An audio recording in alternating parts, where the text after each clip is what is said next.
വീട്ടിലുണ്ടായ അമ്പഴങ്ങ കൊണ്ടൊരു എളുപ്പവും രുചികരവുമായ അച്ചാർ തയ്യാറാക്കാം. കുറച്ച് ചേരുവകളിൽ ഒരു കിടിലൻ നാടൻ രുചി. അപ്പോൾ നമുക്ക് തയ്യാറാക്കുന്ന വിധം നോക്കാം.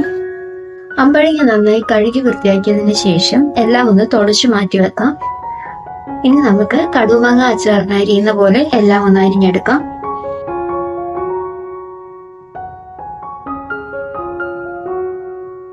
എല്ലാം അരിഞ്ഞെടുത്തിട്ടുണ്ട്. ഇതിലേക്ക് ആവശ്യത്തിന് ഉപ്പ് ചേർക്കാം. അച്ചാർ പൊടി 1 ടീസ്പൂൺ, അല്പം വറുത്ത ഉലുവ പൊടിച്ചത്, 1 ടീസ്പൂൺ കായപ്പൊടി. ഇനി ഒന്ന് നന്നായി മിക്സ് ചെയ്ത് കൊടുക്കാം. ഇനി ഒരു കട്ടിയുള്ള ചീനച്ചട്ടിയിൽ നല്ലെണ്ണ ഒഴിച്ചു കൊടുക്കാം. എണ്ണ ചൂടായി വന്നതിന് ശേഷം കടുക് ഇട്ട് കൊടുക്കാം.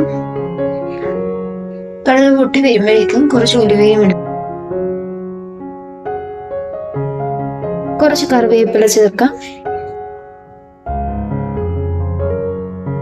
ഇനി ഇതിലേക്ക് Kashmiri chilli powder 4 table spoon ചേർക്കുന്നുണ്ട്. നന്നായി ഇളക്കി കൊടുത്തതിന് ശേഷം ഉടനെ സ്റ്റൗ ഓഫ് ചെയ്ത് കൊടുക്കാം. അടിയും പിടിക്കാതെ ശ്രദ്ധിക്കണം. എന്നിട്ട് നന്നായി മിക്സ് ചെയ്തതിന് ശേഷം നമുക്കിത് അമ്പഴങ്ങയിലേക്ക് ഇതിട്ട് കൊടുക്കാം.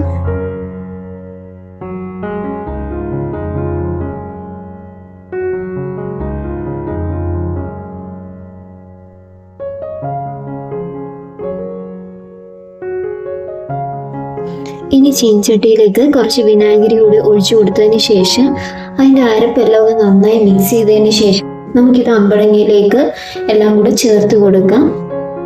എന്നിട്ട് എല്ലാം ഒന്ന് നന്നായി മിക്സ് ചെയ്ത് കൊടുക്കാം. ഉപ്പൊക്കെ പരുവത്തിനുണ്ടോ എന്ന് ഈ സമയം നോക്കാം.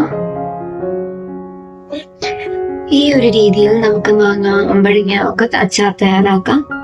ഇത് ഉടനെ കഴിക്കുന്നതിനേക്കാൾ രുചി കുറച്ചുനാൾ ഇരുന്നതിന് ശേഷം കഴിക്കുന്നതാണ്. ഇങ്ങനെ തയ്യാറാക്കുന്നതിന്റെ പ്രത്യേകത എന്തെന്നാൽ നമ്മൾ എണ്ണയിൽ വഴറ്റാത്തത് കൊണ്ട് തന്നെ അത് വഴന്നു പോകാതെ ഹാർഡ് പീസായി തന്നെ ഇരിക്കും. അതിനൊരു പ്രത്യേക രുചിയുമാണ്. നമുക്ക് വളരെ എളുപ്പത്തിൽ തയ്യാറാക്കി എടുക്കാനും സാധിക്കും. അപ്പോൾ എല്ലാവരും ഇതുപോലെ ഒന്ന് ട്രൈ ചെയ്ത് നോക്കുക. എല്ലാവരുടെയും വിലയേറിയ അഭിപ്രായം കമന്റ്സിലൂടെ അറിയിക്കുക. അപ്പോൾ വീഡിയോ ഇഷ്ടമായ like, share and subscribe. Thank you.